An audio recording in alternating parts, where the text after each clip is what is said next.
ନିଜ ପକେଟରେ ଏହାକୁ ରଖନ୍ତୁ। 5 ମିନିଟରେ ସେ ନାରୀ ତୁମ ପାଖକୁ ଆସିବ। ଯାହା ଚାହିଁବେ ତାହା କରିବ।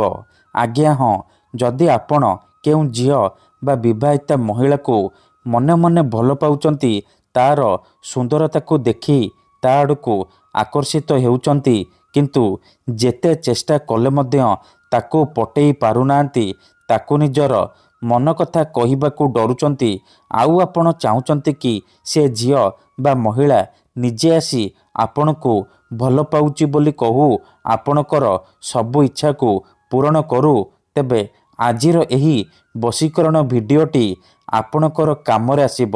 କେବଳ ଆପଣଙ୍କୁ ନିଜ ପକେଟରେ ଏହି ଜିନିଷ ରଖିବାର ଅଛି। ଗ୍ୟାରେଣ୍ଟି ଦେଉଛି 5 ମିନିଟରେ ସେ ଝିଅ ହେଉ ବା ସୁନ୍ଦରୀ ବିବାହିତା ମହିଳା ଆପଣଙ୍କ ଆଡ଼କୁ ଆକର୍ଷିତ ହେବାକୁ ଲାଗିବ, ଆପଣଙ୍କୁ ଭଲ ପାଇବାକୁ ଲାଗିବ। ଏହି ବଶୀକରଣ ସାହାଯ୍ୟରେ ହଜାର ହଜାର ଲୋକମାନେ ଲାଭବାନ ହୋଇଛନ୍ତି, ନିଜ ପସନ୍ଦର ସୁନ୍ଦରୀ ଝିଅକୁ ପଟେଇ ପାରିଛନ୍ତି।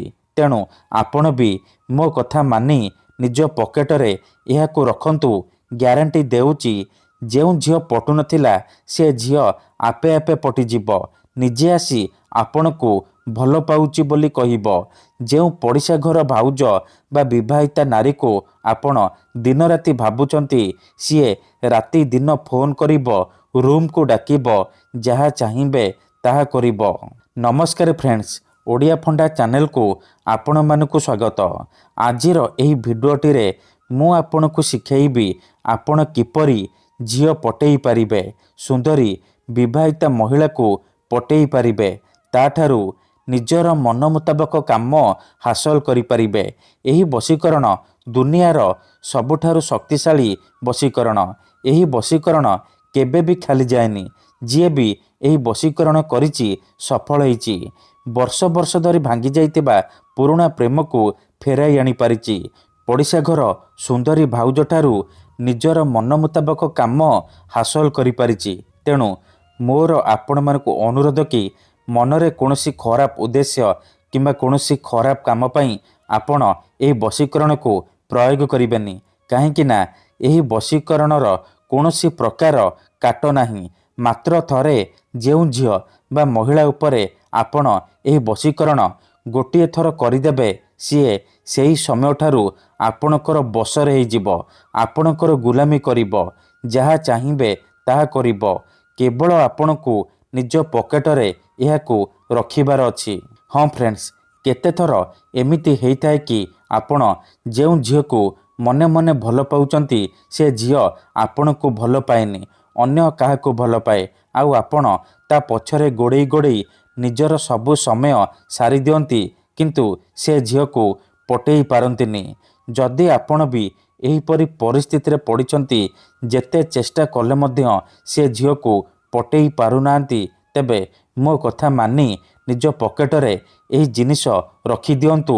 ସେ ଝିଅ ନିଜେ ଆସି ଆପଣଙ୍କ ସହିତ କଥା ହେବ, ଆପଣଙ୍କୁ ଭଲ ପାଉଛି ବୋଲି କହିବ। ଆପଣଙ୍କ ପ୍ରେମରେ ଏମିତି ଦିବାନୀ ହେଇଯିବ କି ଆପଣଙ୍କୁ ନ ଦେଖି ଗୋଟେ ମୁହୂର୍ତ୍ତ ବି ରହିପାରିବନି। ଏହି ବଶୀକରଣକୁ ପ୍ରୟୋଗ କରି ଆପଣ ଶାଶୁ, ନଣନ୍ଦ, ଦିଅର, ଭାଉଜ କାହାକୁ ବି ପଟେଇ ପାରିବେ, ତାଠାରୁ ମନ ଚାହୁଁଥିବା କାମ ହାସଲ କରିପାରିବେ। ତେବେ ଏହି ବଶୀକରଣ ବିଧି ଆପଣ କେମିତି କରିବେ, ଏହାର ପ୍ରୟୋଗ ବିଧି କ'ଣ, ମୁଁ ଆପଣଙ୍କୁ ଶିଖେଇବି। ସମ୍ପୂର୍ଣ୍ଣ ପ୍ରୟୋଗ ବିଧି ମୁଁ ଆପଣଙ୍କୁ ଠିକ୍ ଭାବରେ ଶିଖେଇବି। ଜାଣିବା ପାଇଁ ଆପଣ ଦୟାକରି ଏହି ଭିଡ଼ିଓଟିକୁ ମୂଳରୁ ଶେଷ ପର୍ଯ୍ୟନ୍ତ ଧ୍ୟାନ ସହିତ ଦେଖନ୍ତୁ। ତେବେ ଯାଇକି ଆପଣ ସମ୍ପୂର୍ଣ୍ଣ ପ୍ରୟୋଗ ବିଧି ଠିକ୍ ଭାବରେ ଜାଣିପାରିବେ। ଅଧାରୁ ଛାଡ଼ିକି ପଳେଇଲେ କିମ୍ବା କାଟି କାଟି ଦେଖିଲେ ଆପଣ କିଛି ବି ବୁଝିପାରିବେନି। ପରେ କମେଣ୍ଟ କରିବେ, ଗୁରୁଜୀ ଆପଣଙ୍କର ବଶୀକରଣ କାମ କରୁନି। ଦେଖନ୍ତୁ, ବଶୀକରଣ ବିଧି ଜାଣିବା ପୂର୍ବରୁ ଗୋଟିଏ କଥା ମନେ ରଖନ୍ତୁ, ବଶୀକରଣ ଏମିତି ସେମିତି କାମ କରେନି। ମନରେ ସମ୍ପୂର୍ଣ୍ଣ ବିଶ୍ୱାସ, ନିଷ୍ଠା ଆଉ ଏକାଗ୍ରତାର ସହିତ ଆପଣଙ୍କୁ ଏହି ବଶୀକରଣ କରିବାକୁ ପଡ଼ିବ। ତେବେ ଯାଇ ମୁଁ ଆପଣଙ୍କୁ ଗ୍ୟାରେଣ୍ଟି ଦେଉଛି, ଆପଣ ଯେଉଁ ଝିଅ ବା ନାରୀକୁ ପଟେଇବାକୁ ଚାହୁଁଛନ୍ତି, ତାକୁ ଅତି ସହଜରେ ପଟେଇ ପାରିବେ, ତାଠାରୁ ନିଜର ମନ ମୁତାବକ କାମ ହାସଲ କରିପାରିବେ। ଏହି ବଶୀକରଣ ବିଧିକୁ ଆପଣ କେଉଁ ବି ବାରରେ କରିପାରିବେ, କିନ୍ତୁ ଯେବେ ବି କରିବେ ରାତିରେ ଶୋଇବା ପୂର୍ବରୁ କରିବେ। ଏହି ବଶୀକରଣ କରିବା ପାଇଁ ଆପଣଙ୍କୁ କିଛି ସାମଗ୍ରୀ ଦରକାର, ଯେମିତିକି ଖଣ୍ଡେ କଳା କପଡ଼ା, 5ଟି କଳା ଗୋଲମରିଚ, ସାଧା କାଗଜ ଆଉ କଳା ରଙ୍ଗର କଲମ। ଏତିକି ଜିନିଷ ଆଣିସାରିବା ପରେ କ'ଣ କରିବେ, କୌଣସି ଏକ ଜାଗାରେ ଚୁପଚାପ ବସି ପଡ଼ିବେ, ଯେଉଁଠାରେ ଆପଣଙ୍କୁ କେହି ଦେଖିବେନି କିମ୍ବା ଅଧାରୁ ଡାକିବେନି। ତାପରେ କ'ଣ କରିବେ, କଳା କପଡ଼ାକୁ ନିଜ ସାମ୍ନାରେ ରଖିବେ। ତାପରେ ଯେଉଁ 5ଟି କଳା ଗୋଲମରିଚ ଆଣିଛନ୍ତି, ସେ 5ଟି କଳା ଗୋଲମରିଚକୁ ଡାହାଣ ହାତରେ ମୁଠେଇକି ଧରିବେ ଆଉ ଆଖି ବନ୍ଦ କରିକି ସେଇ ଝିଅ ବା ବିବାହିତା ମହିଳାକୁ ମନରେ ଭାବିବେ, ତାକୁ ମନେ ମନେ ଭାବିବେ। ତାପରେ 5 ଥର ସେ ଝିଅ ବା ମହିଳାର ନାମ କହିବେ। ତାପରେ ମୁଠା ଖୋଲିବେ ଆଉ ସେ ମରିଚରେ ଗୋଟିଏ ଥର ଫୁଙ୍କିଦେବେ।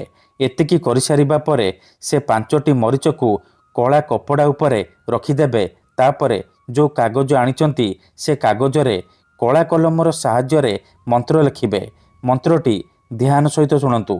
ଓମ୍ କାମିଚ୍ଛାମୟୀ ଆମୁକଂ ସର୍ବମୋହି କରତି କରତି। କାଗଜରେ ମନ୍ତ୍ର ଲେଖିବେ। ଆମୁକଂ ଜାଗାରେ ଆପଣ ସେଇ ଝିଅ ବା ମହିଳାର ନାମ ଲେଖିବେ, ଯାହାକୁ ଆପଣ ପଟେଇବାକୁ ଚାହୁଁଛନ୍ତି, ବଶରେ କରିବାକୁ ଚାହୁଁଛନ୍ତି। ତାପରେ ସେ କାଗଜକୁ କଳା କପଡ଼ା ଉପରେ ରଖିଦେବେ। ଏତିକି କରିସାରିବା ପରେ ସେ କଳା କପଡ଼ାକୁ 3ଟି ଗଣ୍ଠି ପକେଇକି ବାନ୍ଧିଦେବେ।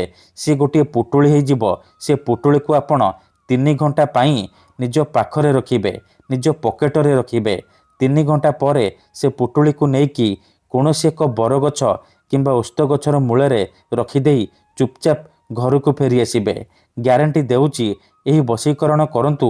ଏହାକୁ କରିବା ମାତ୍ରେ ସେ ଝିଅ ହେଉ ବା ବିବାହିତା ମହିଳା ଆପଣଙ୍କ ଆଡ଼କୁ ଆକର୍ଷିତ ହେବାକୁ ଲାଗିବ, ଆପଣଙ୍କୁ ଭଲ ପାଇବାକୁ ଲାଗିବ।